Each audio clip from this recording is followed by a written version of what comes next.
Bienvenido, Adrián. Buenas noches.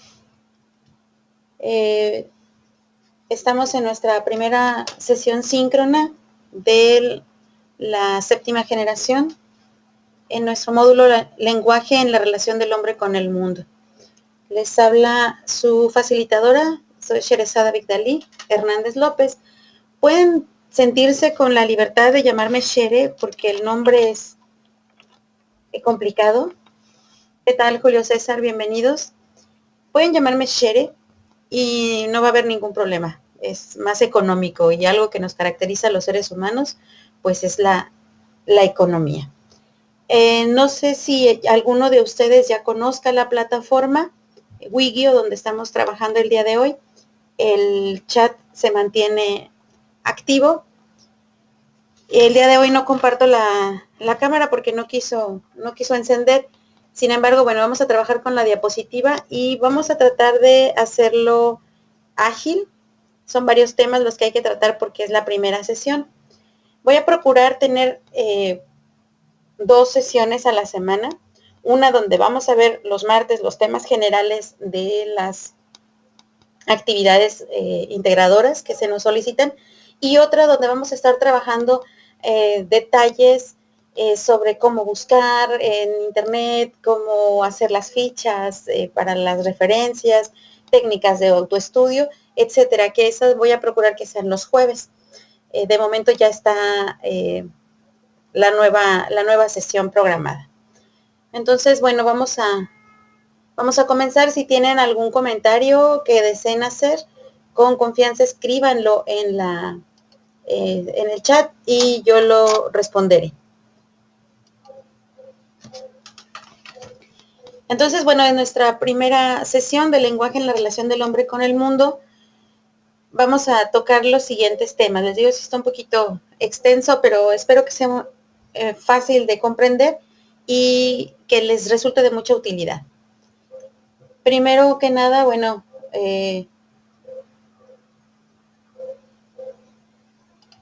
gracias. Entonces, inténtalo desde la tablet. Gracias. Primero, en primer lugar, me voy a presentar con ustedes. Luego vamos a hablar sobre el hecho histórico y algunos de los detalles que se necesitan para hacer la actividad, cómo empezar la investigación y un poco sobre las líneas del tiempo. Bueno, como les decía, yo soy Sherezada Bigdalí Hernández López. Normalmente firmo solamente como Sherezada Bigdalí. Sherezada es el nombre que me puso mi papá. Y pues es la persona que cuenta todas las historias del libro persa de las 1001 noches, ahí donde vienen Aladino y su lámpara maravillosa, Simbad el marino y todos estos historias, todos estos cuentos e historias fantásticas, pues vienen de ahí. Así que cuando mi papá me puso ese nombre, a lo mejor no se imaginó que me estaba dando un oficio, y parte de mis oficios es precisamente que yo escribo libros sobre todo para niños, pero publico pues varias cosas, desde investigación, poesía, narrativa, etcétera. Mi formación inicial es como licenciada en Letras Españolas en la Universidad de Guanajuato, y después tuve oportunidad de cursar los estudios de la maestría en Filosofía e Historia de las Ideas en la Autónoma de Zacatecas. En este momento estoy cursando también otra maestría en docencia. Soy coach educativo y me he especializado en el e-learning en las últimas fechas. Esta ilustración que ven aquí, pues es Espaluflina, es el personaje principal de esta novela que se llama Espaluflina y el bibliosaurio, que bueno, es de los libros que he tenido oportunidad de publicar. Pueden encontrar información mía en la Red Mundial de Escritores en Español, en REMES, y bueno, aquí, bueno, este es el link que pueden encontrar esa información por si desean saber un poco más acerca de lo que he escrito y encontrar algunos de los textos que he publicado. Bienvenido a todos los que se van incorporando. Así que bueno, este asunto de la comunicación, de las palabras, todo lo que trata el módulo, pues es algo que no nada más experimento como docente, como profesora. Yo he tenido oportunidad también de dar clase desde preescolar hasta la universidad, sino que además es parte de mi trabajo de todos los días. así que espero que las dudas que tengan, las curiosidades, las dificultades, me las compartan y podamos entre todos resolverlos y ganar en experiencia. Vamos a entrar entonces en nuestro primer tema del día, ya una vez que más o menos les he contado quién soy. Y bueno, vivo en la ciudad de Tijuana, así que estoy en el último rincón del país o en el primero o segundo donde se mire. Vamos a comenzar a platicar sobre este asunto del hecho histórico. ¿Qué es? ¿Qué es un hecho histórico? Pues la definición dice es un evento que se vuelve importante al paso del tiempo. A veces hay acontecimientos que desde el propio momento en que ocurren nos damos cuenta que va a ser importante para el futuro de esa comunidad, pero hay otros que son tan pequeños y no nos alcanzamos a dar cuenta sino hasta que ha transcurrido el tiempo la importancia que van a tener. Por ejemplo, todo el mundo nos pudimos dar cuenta de lo importante que iba a ser para la ciudad de Guadalajara las explosiones de la línea de gas que ocurrieron hace ya algunos años, porque fue un fenómeno que afectó la economía, la distribución de la ciudad, murieron muchas personas, obligó a modificar los reglamentos, obligó a cambiar la estructura de la ciudad, cambió las leyes, etcétera. Hubo muchísimo alrededor de ese evento de la explosión, de las explosiones de Guadalajara. Pero hay otros hechos históricos que aparentemente no son tan importantes y sin embargo al transcurrir el tiempo nos damos cuenta de que lo eran. Uno de ellos puede ser la candidatura presidencial de el ingeniero Cárdenas, aunque él perdió en esas elecciones, creó la conciencia de que el voto tenía un valor.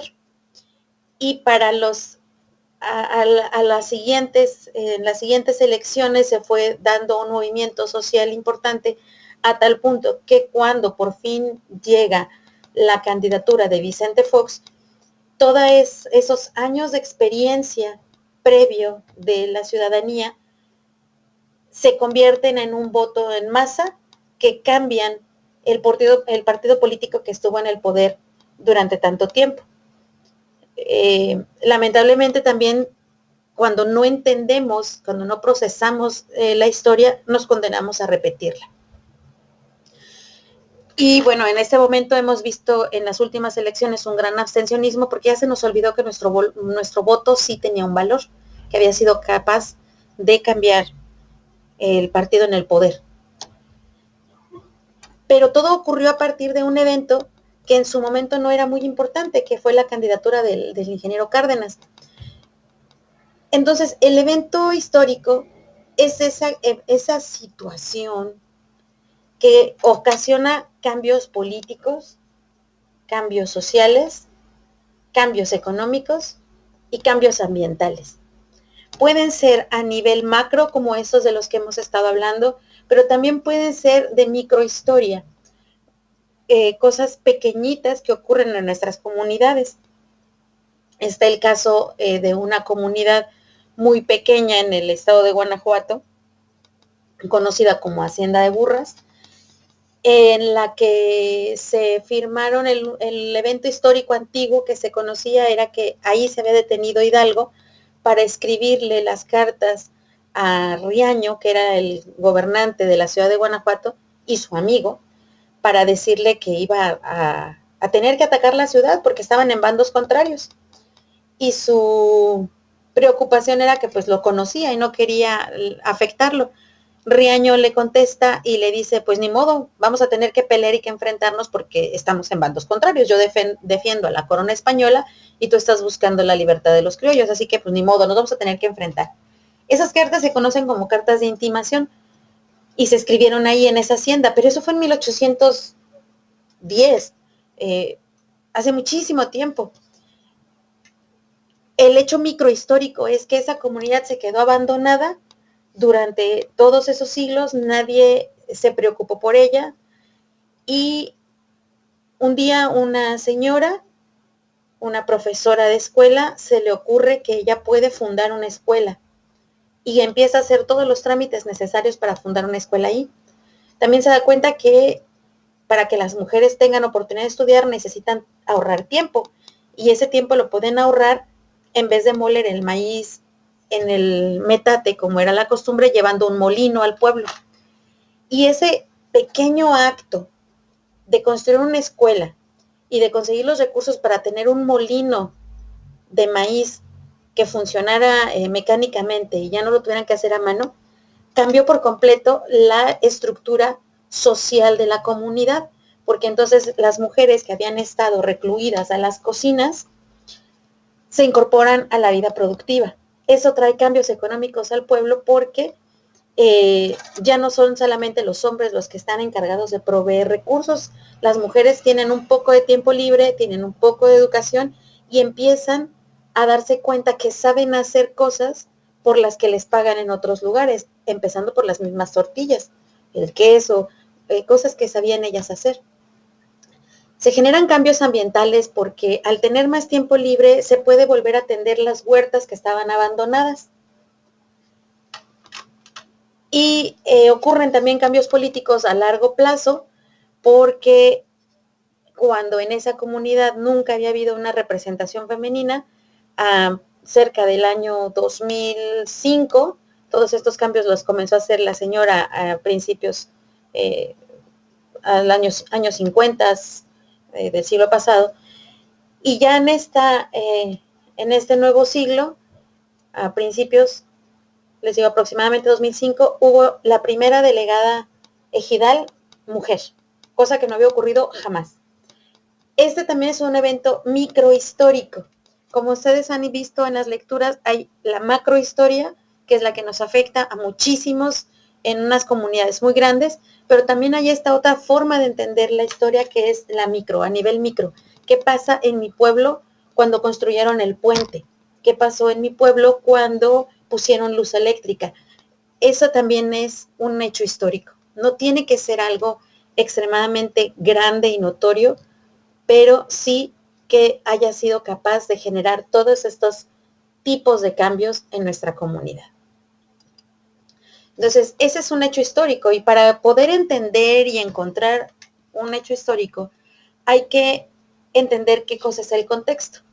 Esto nos va a ayudar bastante en la actividad formativa 1 y en la actividad integradora 1, preguntarnos sobre ese evento, qué ocurrió, cómo se dieron los hechos, cuándo fue y en qué orden ocurrieron, dónde sucedieron, quién o quiénes lo protagonizaron y por qué ocurrió. Y esas preguntas pertenecen a una técnica que vamos a ver ahorita enseguida y nos sirve para comenzar la investigación. Si voy muy rápido, díganme, porque también ocurre eso, que cuando uno ya se sabe el tema, pues se va muy rápido. Así que avísenme. Esta técnica de las que les hablo se llama WH. Se llama así WH porque en inglés las preguntas que se utilizan para investigar, o en periodismo de investigación y en investigación como tal, llevan estas letras. Cuando uno responde esas preguntas, se va ayudando a construir el esquema de la investigación, y también nos ayuda a saber qué es lo que hace falta investigar, de qué necesitamos aprender un poco más.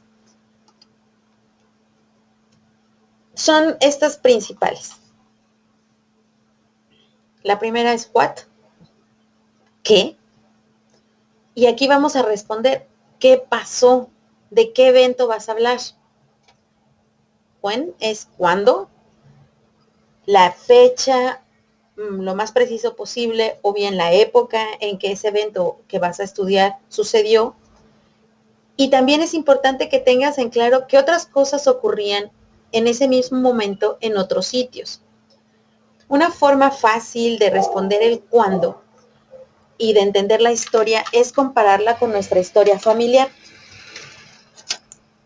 La Segunda Guerra Mundial ocurrió cuando mis abuelos ya se habían casado y estaban jóvenes, ya se habían casado, todavía no nacía su primera hija, que es mi mamá, pero a ellos ya les tocó vivir la Segunda Guerra y darse cuenta que había escasez de comida, de papel, de diferentes cosas. Si yo voy comparando la historia de mi familia con la historia mundial o local del evento que voy a estudiar, va a ser más fácil que yo me dé cuenta que en realidad a veces no son tan viejos los eventos.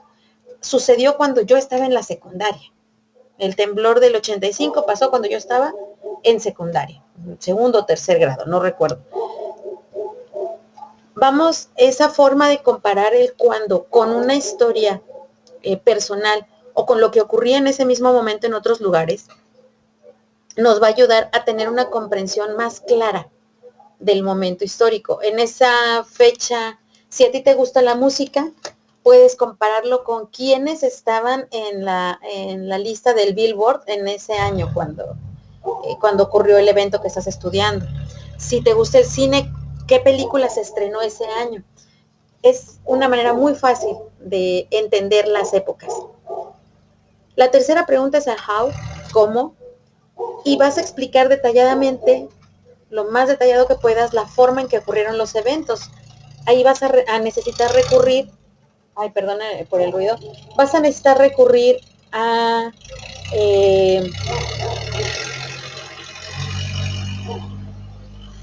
hace mucho ruido ese carro. Vas a necesitar recurrir a otras fuentes de información, a lo mejor tengas que entrevistar a alguien de tu familia que sepa qué fue lo que pasó, que se acuerde, que tenga fotografías, a lo mejor vas a consultar el periódico o una revista o vas a checar en internet, que es lo que la mayoría hacemos, para poder explicar la forma en que ocurrieron los eventos, que no sea nada más la memoria de una o dos personas, sino tratar de encontrar las evidencias. Cuando nosotros hacemos una investigación es como ser detectives, como ser CSI. No es lo que sabemos que ocurrió, sino lo que podemos probar de eso. Ustedes han visto las películas de criminalística, las series de criminalística, y se dan cuenta que es bien importante demostrar cómo ocurrieron las cosas para que al malo se le pueda condenar. Pues eso es lo que nosotros tenemos que hacer. No importa que sepamos que ese hecho ocurrió, hay que encontrar las evidencias para probarlo. El where, dónde, pues es cuál es el lugar preciso donde ocurrieron los eventos, cómo se localiza, si está al norte de la capital del estado, si está en una carretera vecinal, si está en el Cerro Fulanito, tratar de ubicar lo más precisamente posible el lugar donde ocurrieron los eventos. Y por último, why, ¿por qué? ¿Cuáles fueron las necesidades, la situación que se vivía antes de que ocurriera el evento y que lo haya originado? ¿Qué cosa fue lo que hizo que pasaran las cosas tal como sucedieron? Y también en el por qué tenemos que explicar cuáles fueron las consecuencias. A partir de que se construyó el puente de mi pueblo, las consecuencias fueron positivas porque ya pudimos mover en camiones todo lo que se producía en la comunidad y no se quedó echándose a perder en el pueblo, ya pudimos venderlo y obtuvimos más dinero. ¿Cuáles fueron las consecuencias también de ese fenómeno? Esta entonces es la técnica WH. No solamente sirve para iniciar esta investigación histórica, es también una técnica que nos sirve para construir noticias, ensayos breves, reseñas, nos sirve para hacer anuncios, incluso, ¿qué estás vendiendo? ¿Cuánto cuesta? Aquí tendríamos que agregar el cuánto. Dónde lo vas a vender, qué características tiene lo que estás vendiendo, etcétera. Se puede utilizar también para eso. Entonces quedamos que esta técnica se llama WH y la pueden emplear para comenzar su investigación. Si tienen dudas, ya les comenté, con confianza escriban en el chat y yo lo reviso. Como apoyo para esta investigación que vamos a hacer, vamos a utilizar distintos buscadores. Como su nombre indica, son lugares en los que podemos buscar y encontrar información. Hay algunos que son generales y otros que son específicos. Los generales pues son el de Google, el de Bing, el Yahoo, y cuando nosotros buscamos ahí nos dan 152.832 resultados, pero en los resultados puede haber chismes, videos, chistes, cosas que no sirven, mucha basura. Si nos damos cuenta, también hay un montón de veces repetido el mismo artículo, y eso al nivel en el que nosotros estamos, que ya es de bachillerato, no nos sirve. A estas alturas tenemos que ir mejorando nuestras fuentes, nuestra capacidad de investigación, y hay que usar buscadores específicos. El primero de ellos es el Google Académico. El jueves vamos a trabajar sobre todas las ventajas que tiene utilizar el Google Académico para quien me guste acompañar en el mismo horario. Cuando ustedes entran a Google normal, solamente le escriben Google Académico, o bien pueden utilizar esta URL, esta dirección, y ponerla en su navegador. Y van a entrar a un buscador especial, a una sección especial del Google, donde solamente van a encontrar libros, artículos científicos, revistas y algunos otros contenidos que ya fueron revisados y que están respaldados por alguna universidad o alguna institución académica importante. Entonces, nos está dejando de lado la basura. Eso sí, los contenidos que encontremos en Google Académico van a tener un lenguaje a lo mejor un poquito más complicado, y bueno, para eso están los diccionarios en línea, podemos consultarlos para entender mejor. La intención es que mejore tu capacidad investigativa y que realmente seas capaz de conseguir los logros que se espera de este módulo. También es importante que identifiques otra herramienta, que son los repositorios. Tiene un nombre muy feo, dice mi papá, que suenan a supositorio, pero el repositorio son los lugares donde se depositan, almacenan y catalogan muchos recursos educativos. Pueden ser artículos de revistas académicas, videos, libros, conferencias, etcétera. Allí se coloca toda esa información y vamos a poder buscar específicamente clases sobre un tema que nos interese, materiales que ya están elaborados, ejercicios para aprender más.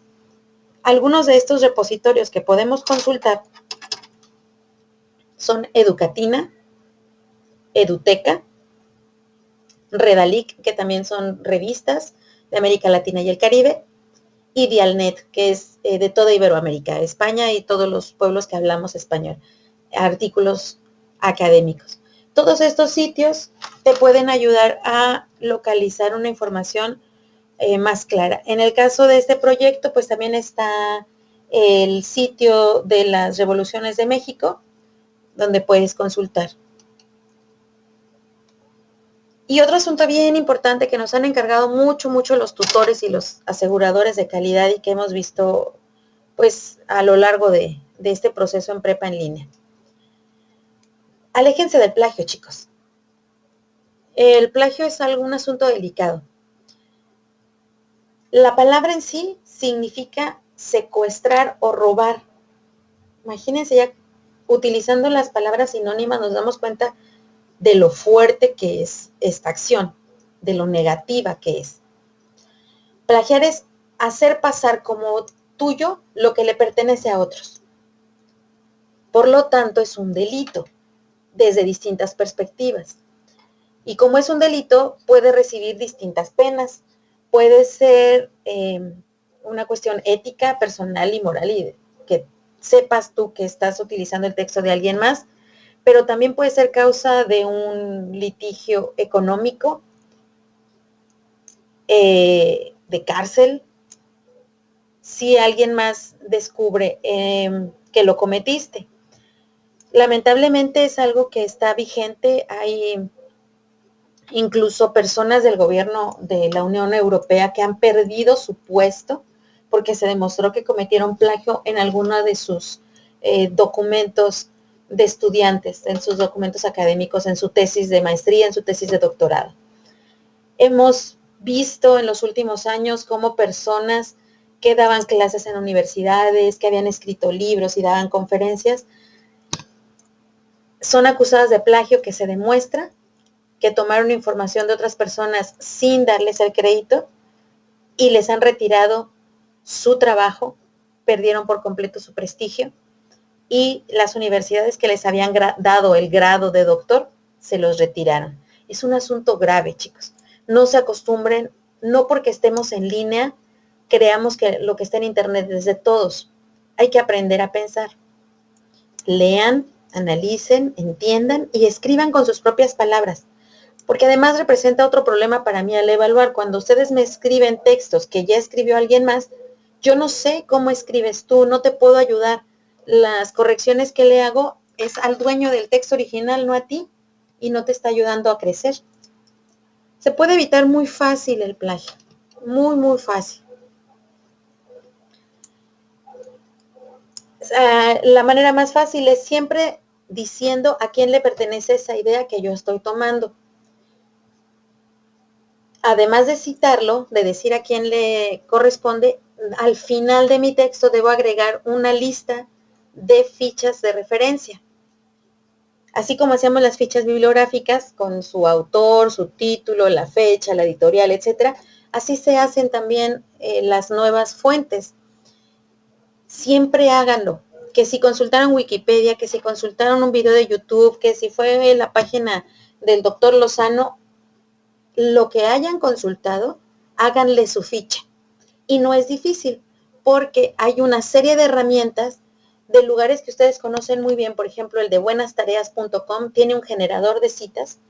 Aquí lo tienen, buenastareas.com, generador de citas. Y ahí tiene, el estilo APA no es el único que existe, existen muchos otros. El que usamos aquí en Prepa es APA. Y ahí ya les da la opción de cómo hacerlo y eligen ustedes formato APA y van siguiendo las instrucciones. También hay otro que tiene el Instituto Tecnológico de Monterrey. Ustedes buscan en biblioteca, página con formato APA y también les aparece ese sitio y ahí pueden guardar páginas de internet, libros, revistas, etc.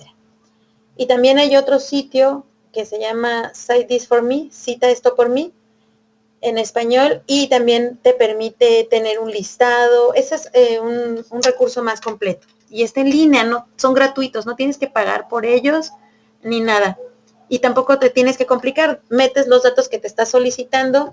En el caso de Cite This For Me, en este último, basta con que copies la URL, la dirección que viene acá arriba de la página, la copias y la pegas en el generador y te hace solita la ficha.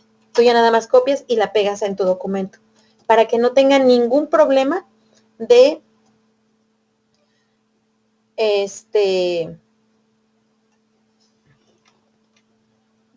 para poner tus citas. Por favor, alguien escríbale a Clara que actualice su página para que se vuelva a escuchar, por favor, que le dé refresh a la página, si son tan amables. Cuando se deja de escuchar a veces el audio es porque la página se cargó, entonces nada más hay que refrescarla.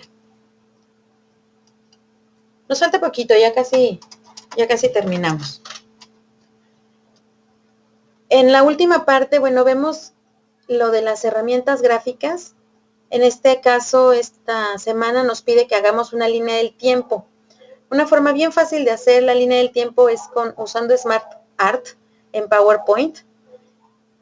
Y ustedes cuando le dan elegir Smart Art, que viene acá arriba en unos botoncitos, les da la oportunidad de hacer todas estas figuras de proceso, de ciclo, de jerarquía.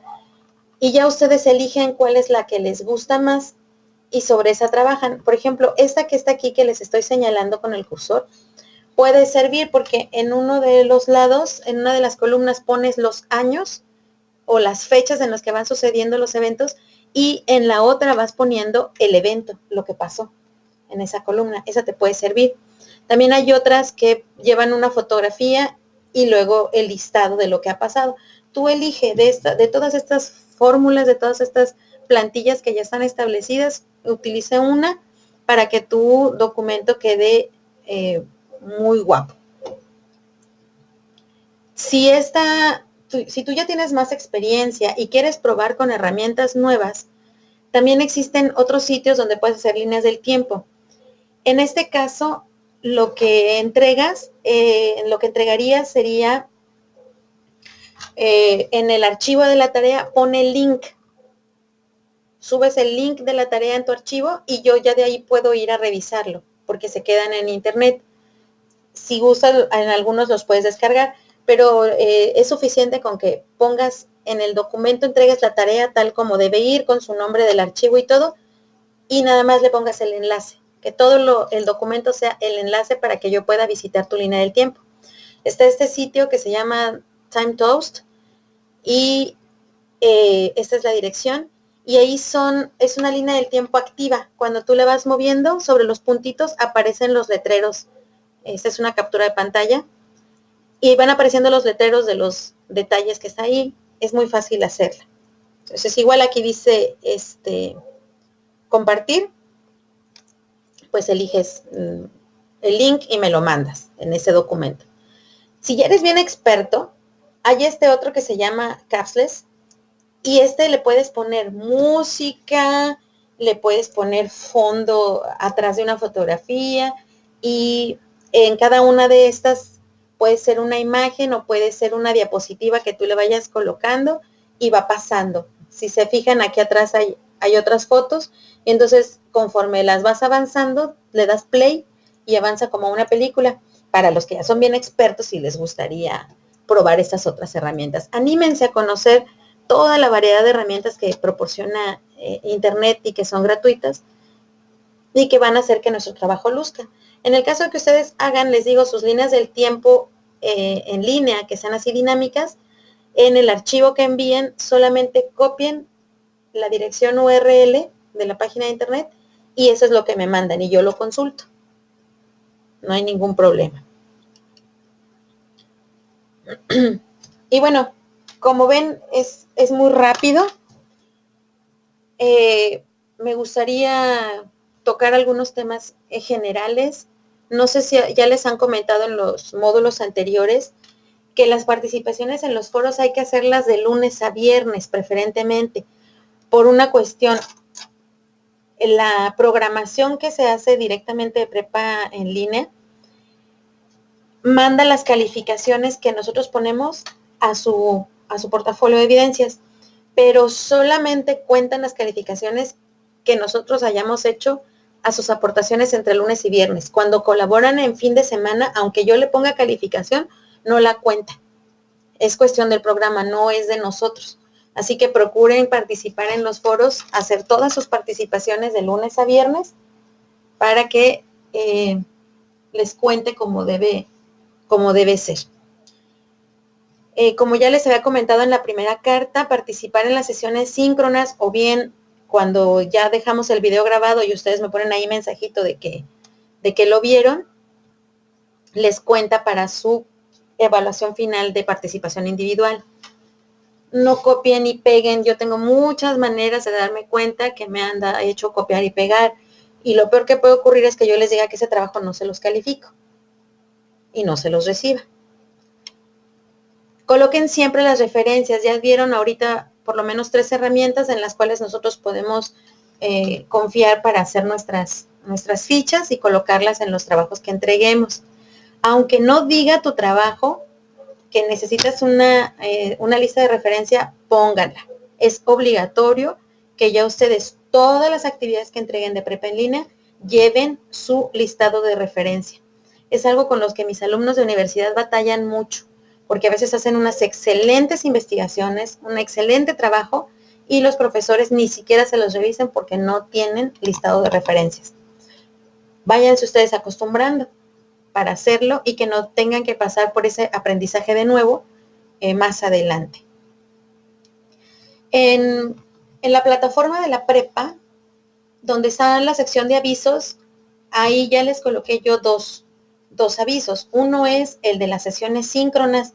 Ahí voy a estar poniendo los enlaces a la nueva sesión y también los videos que se hayan generado de esa sesión, para que estén al pendiente. En caso de que yo no les llegara a avisar, ahí entren y ahí va a estar el dato de hora y y el enlace y todo para la sesión. También ahí están la sección de las guías diarias. Les va dando la información de cada uno de los días, de lo que pueden hacer para avanzar y que no se les acumule el trabajo. Y también van a encontrar, es una carpeta, ese enlace que les estoy compartiendo, otros documentos. Por ejemplo, en este caso son plantillas de Word en las que ya vienen los pasos que hay que seguir para hacer sus actividades integradoras. Pueden descargar esa guía y utilizarla, modificarla, o nada más usarla como una guía y ustedes hacer su propio documento. Ahí ya tienen, normalmente procuro hacer eso, darles un documento explicativo de cómo ir realizando la actividad integradora. Y en cuanto a la escritura, ya estuve viendo algunas de las participaciones en los foros y la misma recomendación va para los trabajos que me entreguen, que ya vi que ya también empezaron a subir algunos. Cuiden su texto, cuiden la forma en que se expresan y lo que escriben, porque en esta comunidad educativa no nos vemos, no nos podemos estar observando y no convivimos día a día para saber cómo son ustedes. La única forma que tengo de conocer quién eres es a partir de lo que escribes y de cómo escribes. Y esa es la imagen que yo me hago de ti, del trato que nos des, de la ortografía que tengas en tus textos. Si tú me entregas una actividad integradora que no tiene nombre, que no tiene título, que no tiene fecha, que tiene un montón de faltas de ortografía, voy a imaginarme que quien lo escribe es una persona desordenada, desatenta, que no cuida los detalles, etcétera. Entonces sí va a ser un poco notorio que no cuidaste la ortografía. Así que pónganle esmero en hacerlo. En un momento te respondo la pregunta. Como les comentaba, el próximo jueves 16 de junio a la misma hora, les voy a compartir el enlace en la sección de sesiones síncronas. Nos vamos a reunir para trabajar técnicas de autoestudio, cómo administrar el tiempo, una técnica de administración del tiempo para el autoestudio. Entonces vamos a pasar a las preguntas y respuestas.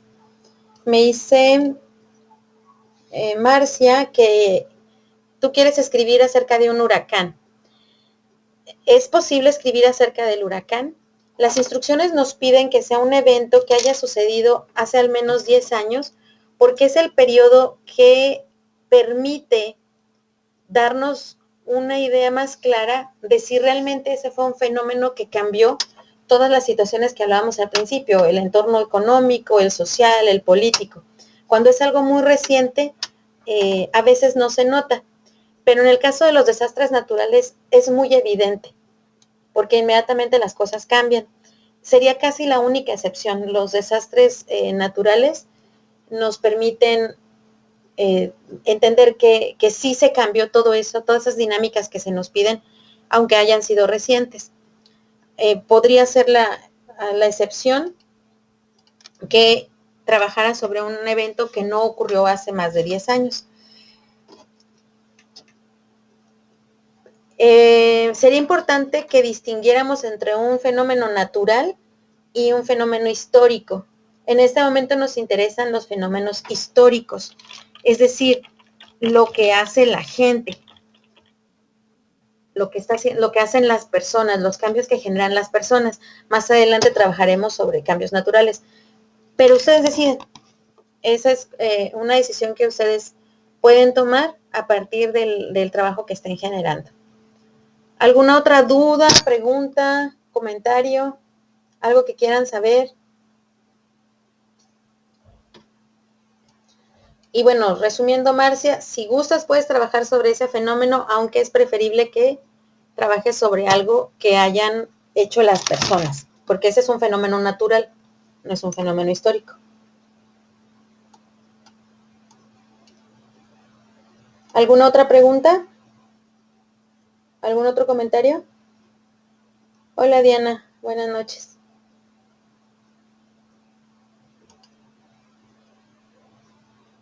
¿Quieren hacer algún otro comentario?